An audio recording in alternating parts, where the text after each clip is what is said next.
26 na sexy yoda mushini saka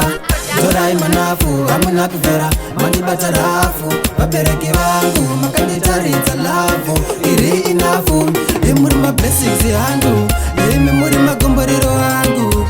imi vabereki vangu imi muri zvese zvangu imi mablessings yangu ndimi muri magomborero angu imi vabereki vangu imi muri zvese zvangu hapana kana patakarara nenzara nguva dzise taigara takangofara ndichienda kuchikora paya pandaiwanda tora shamboni ranga nopinza mugwara nauye kumunheo yaindifizura nauye kutendanda yaindifizura saka ndatini kwakanaka kukura taimbona kosha kwekusakura imi muri mablessings yangu imi muri magomborero angu imi vabereki vangu imi muri zvese zvangu imi mablessings yangu ndimi muri magomborero angu imi vabereki vangu imi muri zvese zvangu haizi nyore kunzi mai nhai nandimava kutakura kunge zai saka ndanditsimu ndarisisai kwese kwamakabva imi ndatikoshesai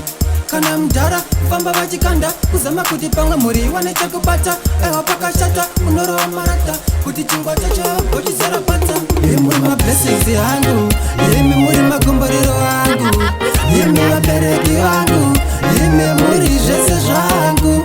imi mablessings yangu ndimi muri magomborero angu imi vabereki vangu imi muri zvese zvangu ndashani ngavatendenei vabereki vangu imi ngavatendenei imi ngavapei basa ravakashanda